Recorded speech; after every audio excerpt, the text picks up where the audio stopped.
강철과 열이는 고요한 산속 깊은 곳에서 팔척귀를 유인하는 데 성공했다. 세운 계획이 이제 실현되고 있었다. 하지만 그들의 눈앞에 펼쳐진 상황은 생각보다 더욱 압도적이고 위험한 순간이었다. 팔척귀는 그들에게 도달하기까지 깊은 산속을 빠져나오는데 수많은 시간과 힘을 들여야 했지만 결국 두 사람의 전략은 완벽하게 들어맞았다. 이제 남은 것은 마지막 한 걸음이었다. 팔척귀를 완전히 봉인하고 그 괴물 같은 존재를 완전히 없애는 것. 열이는 강철의 옆에서 긴장한 표정으로 팔척귀가 다가오는 것을 지켜봤다. 그녀는 그의 옆에 서서 마음속으로 그가 잘못될까봐 두려운 감정을 억누르며 계속해서 그가 선택한 길을 믿었다. 하지만 그 안에 숨겨진 걱정은 누구보다 깊었다. 강철은 태어날 때부터 자신이 지켜야 할 사람들, 그리고 그를 지키기 위해 힘을 써야 하는 무거운 책임을 짊어진 인물이었다. 그런 그가 자신의 생명까지 내놓고 팔척귀를 물리치겠다고 결심한 순간이었으니 열이는 그 어떤 말로도 그를 막을 수 없었다. 강철은 냉정하게 자신의 계획을 실행에 옮기기 시작했다. 팔척귀를 석으로 유인한 후 그 괴물의 눈앞에 놓인 것은 다름 아닌 강철이 손에 들고 있는 야광주였다. 그 야광주는 신비한 힘을 지닌 도구로 고대의 부적이 봉인된 팔척귀를 완전히 처치할 수 있는 유일한 방법이었다. 하지만 가섭스님이 말했던 것처럼 이 야광주는 강력한 힘을 가졌지만 그 힘을 다 쏟아부으면 강철 자신도 함께 소멸할 수밖에 없는 위험한 도구였다. 팔척귀는 끔찍한 모습을 드러내며 강철을 응시했다. 그의 눈빛은 한낱 작은 인간에게 전혀 관심이 없는 듯했다. 그러나 강철의 손에 쥔 야광주는 점점 빛을 발하며 강철의 주변을 휘감기 시작했다. 열이는 그 빛을 보는 순간 몸속에서 온갖 감정들이 얽히고 뒤섞이며 울컥한 감정이 밀려왔다.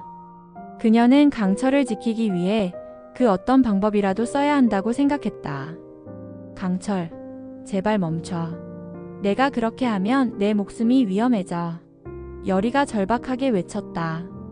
하지만 강철은 그저 조용히 그녀를 바라보며 담담한 얼굴로 말했다. 이제는 내가 너를 지킬 차례다. 그 말은 열이의 가슴을 아프게 찔렀다. 강철은 그간 자신을 지키기 위해 싸운 모든 순간들을 떠올리고 있었다. 하지만 이제 그는 그동안 자신을 지켜준 열이에게 그 모든 것을 되갚을 순간이 왔다고 느꼈다. 강철은 열이의 손을 잠시 잡아주며 그녀가 두려워하지 않게 위로의 미소를 지었다. 그리고는 다시 한번 눈을 감고 자신의 모든 힘을 쏟아 부을 준비를 했다. 강철은 야광주의 힘을 전격적으로 폭발시켰다. 순식간에 강력한 빛이 팔척귀를 향해 퍼져나갔다. 팔척귀는 그 빛에 움찔하며 몸을 비틀거렸다. 고통을 느끼는 듯 그것은 몸을 뒤틀며 반응하기 시작했다. 빛은 점점 강해졌고 강철의 몸 안에서부터는 불가사의한 힘이 쏟아져 나왔다. 그 힘은 그의 몸을 점점 갉아먹어갔다. 강철은 그것을 알았다. 지금 이 순간 그는 이 힘을 모두 사용하고 난 뒤 자신의 생명까지 소멸할 것임을 직감했다. 그러나 그는 단 하나의 생각만으로 이 길을 가기로 결심했다. 열이, 미안하다. 그의 목소리는 마치 구슬처럼 조용히 울리며 최후의 발산을 앞둔 야광주 속에서 울려 퍼졌다. 이 순간 강철은 자신의 모든 것을 던져 팔척귀에게 마지막 일격을 날리고 있었다. 그 일격은 눈부시게 빛을 내며 팔척귀의 거대한 몸에 맞닿았다. 팔척귀는 그 빛을 온몸으로 맞고 마치 몸이 부서지는 듯한 느낌을 받았다. 그리고 그 빛은 점차 퍼져나가며 팔척귀의 몸을 지배하기 시작했다. 빛이 사라지고 팔척귀의 몸은 마치 파편처럼 쪼개져 부서지기 시작했다. 그 모습은 마치 괴물의 모습이 흔적도 없이 사라지는 듯한 광경이었다. 강철은 그 순간 몸의 힘이 모두 빠져나가는 것을 느꼈다. 온몸이 점점 더 무겁게 기운이 빠져나가는 느낌을 받으며 마지막 힘을 다해 열이를 향해 시선을 돌렸다. 열이, 너는 살아. 그의 말은 더 이상 이어지지 않았다.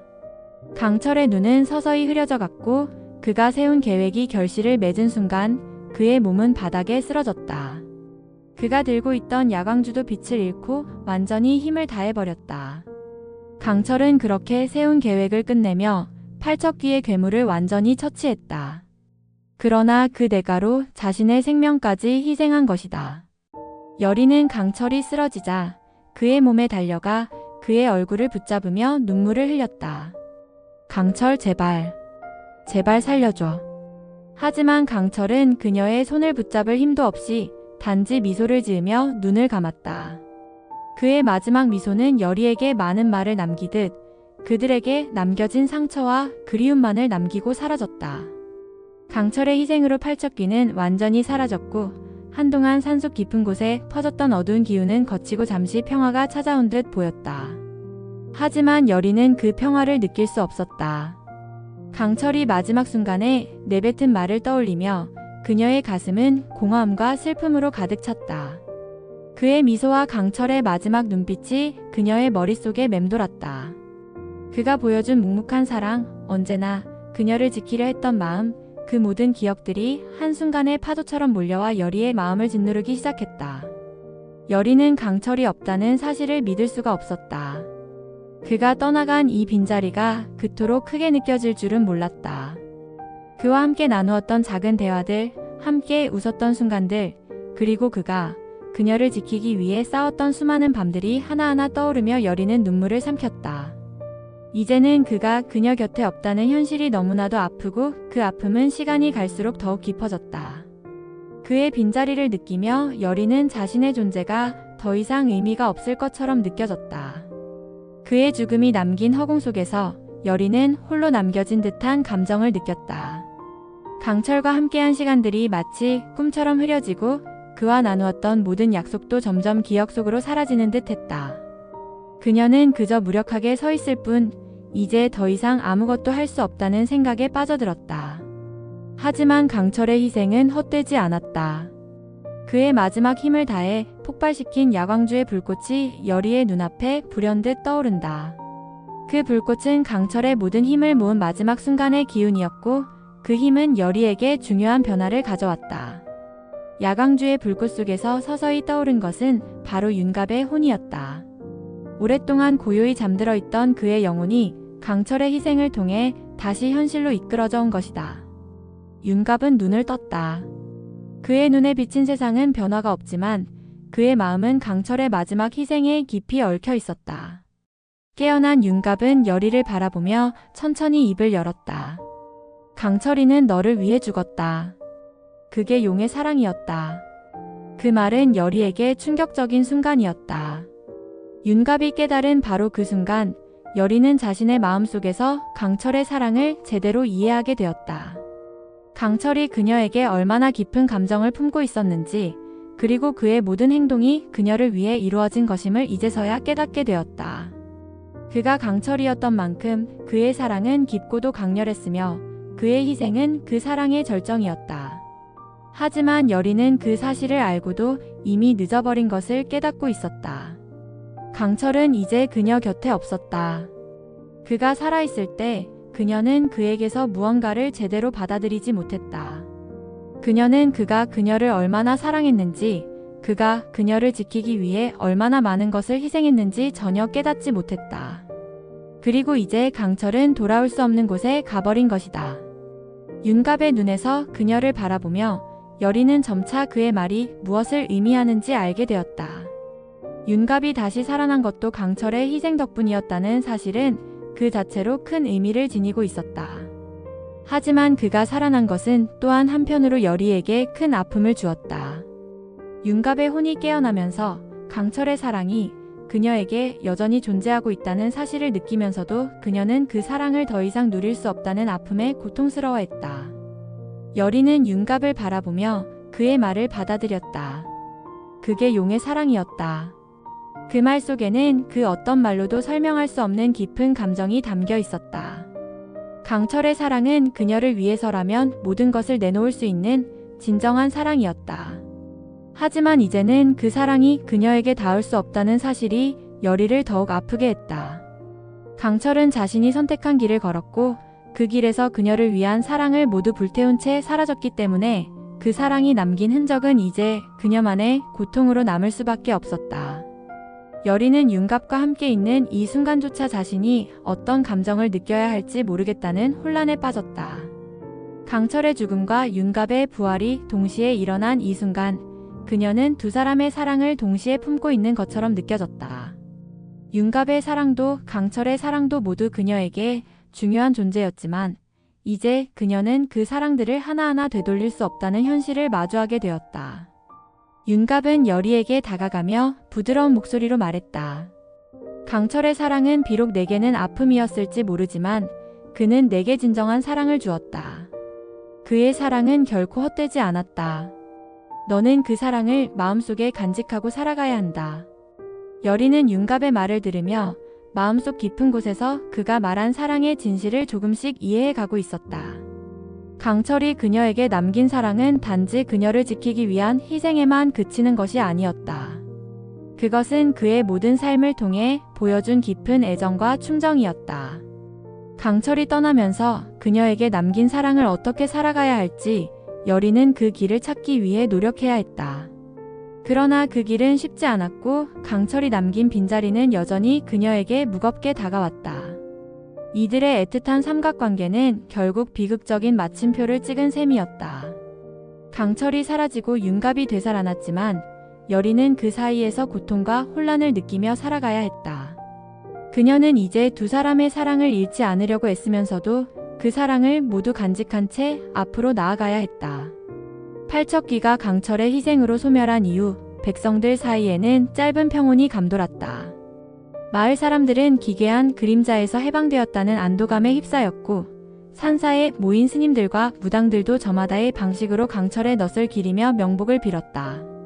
그러나 진정한 위기는 이제부터였다. 강철과 여리 그리고 윤갑의 몸부림으로 겨우 첫 번째 공포를 막아냈을 뿐 그것은 훨씬 더 거대한 소용돌이의 서막에 불과했다. 왕실은 그 내부에서부터 무너지고 있었다. 영인대군이 팔척귀에게 목숨을 잃자 왕실의 정통성은 심각한 타격을 입었다. 백성들은 입을 모아 왕손조차 귀신을 못 이긴다는데 우리가 무엇을 믿고 살아야 하느냐고 수군거렸고 사대부들은 기회를 엿보듯 서로를 견제하며 조정은 혼란에 빠졌다. 왕은 충격에서 헤어나오지 못한 채 병상에 누워버렸고 조정의 빈 권력을 차지하려는 자들의 움직임은 눈에 띄게 빨라졌다. 바로 그 틈을 타 풍산이라는 자가 조정의 중심에 등장했다. 풍산은 오랜 세월 뒷배를 숨기며 권력 주변을 맴돌던 인물이었다. 겉으로는 충직한 신하로 때로는 음지에서 귀신을 다루는 기인으로 알려졌지만 실상 그는 조선을 뒤흔들 계략의 실행자였다. 그리고 그의 배후에 있던 자, 지금껏 누구도 얼굴을 본 적 없는 흑막 중의 흑막, 어르신이 마침내 모습을 드러냈다. 어르신은 더는 그림자 속에 있을 필요가 없다고 판단했다. 그는 풍산 앞에 앉아 백발을 정갈이 묶은 채 담담히 말한다. 왕손은 약해졌다. 이제 남은 건 그 여인과 태중의 아이뿐이다. 풍산의 눈이 움찔 떨렸다. 그 여인이 누구를 말하는지는 명확했다. 바로 중전 박씨. 더 충격적인 것은 그 여인이 현재 회임 중이라는 사실이었다. 왕실 내부에서조차 극히 일부만 알고 있었던 비밀이 어르신의 입에서 자연스럽게 흘러나온 것이다. 그 생명은 왕권을 계승할 유일한 희망이자 동시에 어르신이 반드시 제거해야 할 최후의 변수였다. 중전 박씨는 자신이 아이를 가졌다는 사실조차 인지하지 못한 채 병세 깊은 왕을 지키며 매일을 보내고 있었다. 그녀는 영인대군의 죽음 이후 왕실이 무너지는 것을 막기 위해 사력을 다하고 있었지만 그녀조차 모르는 진실이 있었다. 태중의 아이, 그 생명체 주변에 기묘한 기운이 감돌기 시작한 것이다. 아무런 이유 없이 피로감이 심해지고 수면 중 악몽에 시달리며 배를 어루만질 때마다 식은땀이 흘러내렸다. 심지어 한밤중엔 아이가 태어나기도 전인데 어딘가에서 울음소리가 들리는 착각마저 느껴졌다. 한밤중 중전의 침전 밖에는 그림자가 서성였고 간혹사가에서 수상한 기척이 감지되었다. 중전의 시녀들 중 일부는 공포에 질려 아무 말도 하지 못한 채 입을 다물었고 몇몇은 이유를 알 수 없는 병으로 쓰러졌다. 가장 오래 그녀를 모시던 시녀 상씨는 고요한 새벽 자신이 본 것을 이렇게 말하곤 했다. 마마 그 아기 안에서 웃고 계셨어요. 눈도 뜬 채로. 처음엔 미친 소리라며 무시되었지만 시간이 갈수록 주변 사람들의 입에서도 이상한 목격담이 흘러나오기 시작했다. 중전이 지나가면 저절로 꺼지는 등불, 이유 없이 날아드는 까마귀 떼, 그리고 간밤마다 연회전 안틀에 새겨지는 알 수 없는 문양들. 누군가는 그것이 팔척귀의 잔재라고 했고 누군가는 새로운 존재의 태동이라며 속삭였다. 실제로 어르신은 풍산에게 조용히 속삭였다. 팔척귀는 단지 초입이었다. 그 아이 안에는 더 오래되고 더 깊은 어둠이 깃들어 있다. 우리가 깨어나게 한 것이다. 풍산은 그 말에 잠시 숨을 고른다. 그는 어르신에게 묻는다. 설마 그 전에 내려오던 암령 말씀이십니까? 팔척귀를 지배하던 원의 근원 말입니다. 어르신은 조용히 고개를 끄덕였다. 그래. 이 땅이 감당하지 못했던 진짜 저주. 우리가 두 번째로 맞이할 공포다. 풍산의 몸이 경직된다. 팔척귀와의 싸움조차 치명적이었지만 암령이란 존재는 이름만으로도 저주와 공포를 자아내는 실체였다. 조선이 건국되기 이전부터 전해지던 어둠의 존재. 수천의 넋이 얽혀 하나가 된 저주의 실체. 그리고 지금 그 암령이 바로 태중의 아이를 통해 다시 이 세상으로 내려오려는 조짐을 보이고 있었다. 왕실은 아직 이 사실을 모른다. 중전은 어렴풋이 감지하고 있을 뿐이고 조정은 권력 다툼에 바빠 눈을 감고 있다. 그러나 어르신은 알고 있다.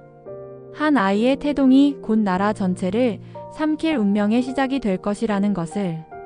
팔척귀를 뛰어넘는 더 거대한 어둠이 서서히 그러나 확실하게 깨어나고 있다. 그리고 이 전조는 이제 멈출 수 없는 흐름이 되었다. 강철이 야광주의 빛과 함께 사라진 그날 여리는 무너져 내렸다. 그녀의 곁엔 더 이상 그가 없었고 그의 목소리는 바람 속에서도 들려오지 않았다. 그러나 떠나기 직전 강철이 남긴 마지막 말은 여리의 가슴에 깊은 흔적을 남겼다. 진짜 뿌리를 찾아야 해. 그래야 모두가 끝날 수 있어. 슬픔은 곧 결심이 되었다. 여리는 강철이 생명을 걸고 지키고자 했던 것, 팔척귀를 넘어서 숨겨진 진실을 찾기로 마음먹는다. 그렇게 그녀는 다시 서고로 향한다. 서고 깊숙한 곳, 먼지 쌓인 책들과 오래된 문서들 속에서 여리는 우연히 한 권의 낡은 일기를 발견한다. 표지도 다 해지고 누군가에게 철저히 숨겨진 그 기록의 첫 장엔 이렇게 적혀 있었다. 민계윤. 진실은 지워지지 않는다. 그 이름 민계윤은 여리에게 낯설었다. 그러나 일기를 넘겨볼수록 퍼즐 조각처럼 이어지는 단서들이 그녀의 숨을 먹게 했다. 민계윤은 조선 왕실에 의해 억울하게 희생된 인물이었다. 그는 일찍이 영험한 기운을 타고났지만 그 힘이 왕권을 위협할 수도 있다는 이유로 숙청당했다. 그가 죽임을 당한 후 그의 혼은 절규했고 수백 년을 증오로 덧칠한 끝에 팔척귀가 된 것이었다. 팔척귀는 단순한 괴물이 아니었다. 한 인간의 고통, 억울함, 그리고 정의를 향한 절규가 만들어낸 결과였다. 왕실은 그것을 덮기 위해 역사를 조작했고 민계윤의 이름은 어느 누구의 입에도 오르내릴 수 없도록 봉인되었다. 여리는 분노했고 동시에 두려움을 느꼈다. 강철은 바로 이 진실을 알고 있었던 것일까? 그리고 그 진실을 묻어두지 않기 위해 목숨을 바친 것일까? 진실은 여전히 왕궁 깊숙한 곳에 묻혀 있었다. 여리는 다시 궁궐로 향했다. 이번에는 한 사람의 무녀가 아닌 진실을 밝히기 위한 증인이자 투쟁자로서. 그녀의 눈빛은 예전보다 더욱 단단했고 마음속에는 팔척귀를 넘어서 또 다른 어둠을 마주하려는 결심이 자리하고 있었다. 여리의 여정에 또 하나의 인물이 동참한다. 윤갑이었다. 그는 강철의 희생 이후 정신을 되찾았고 여리에게 고개 숙여 말했다. 그는 너를 위해 죽었다. 하지만 이제 난 너를 위해 싸우겠다. 윤갑은 팔척귀가 사라진 뒤에도 여전히 느껴지는 음습한 기운의 의문을 품고 있었다. 그리고 여리가 찾은 민계윤이라는 이름을 듣고는 단번에 상황의 심각성을 이해했다. 만약 왕실이 저주를 만들었고 그걸 지금도 숨기고 있다면 그것은 단순한 귀신 이야기가 아니요. 조선 자체가 저주에 뿌리를 두고 있는 것일지도 모르지. 그러나 그들의 움직임은 곧 감시망에 포착되었다. 조정 내에서 풍사는 이미 여리의 행동을 주시하고 있었다. 그는 어르신으로부터 또 다른 명령을 받은 상태였다. 그 여인이 뿌리를 뒤흔들기 전에 제거하라. 풍사는 윤갑에게 접근한다. 차가운 얼굴로 그러나 설득력 있는 말투로 말했다. 그 여인으로 인해 모두가 위험해졌어. 그녀는 진실을 좇는다며 왕실을 무너뜨릴 것이여. 당신도 받지 않소? 팔척기와의 싸움으로 얼마나 많은 이가 죽었는지를. 다시 그런 일이 반복되어도 좋겠어? 윤갑은 흔들렸다. 그의 머릿속에는 여리의 얼굴과 강철의 마지막 모습이 번갈아 떠올랐다. 과연 진실이 모두를 위한 것일까? 아니면 더 큰 파멸을 부를지도 모를 폭탄일까? 그러나 그는 이내 결심한다. 그녀를 지키는 것이 내 방식의 속죄야. 그날 밤 궁궐의 어딘가에서 여리는 다시 민계윤의 흔적을 좇는다. 사라진 족보, 봉인된 사당, 그리고 은폐된 역사의 그림자. 그러나 그녀가 진실에 가까워질수록 그것을 막으려는 어둠의 힘도 점점 뚜렷하게 나타난다. 서고에는 정체모를 검은 기운이 감돌고 때로는 민계윤의 홀령이 직접 그녀 앞의 모습을 비추기도 한다. 그는 분노하면서도 슬프게 말한다. 나는 죽어야 했던 것이 아니다. 나는 왕이 되지 못해서 죽은 것이 아니다. 나는 진실을 안죄로 죽었다. 이제 여리는 알게 되었다. 팔척기는 시작이었고 민계윤의 죽음은 현재로 이어지는 고리였다.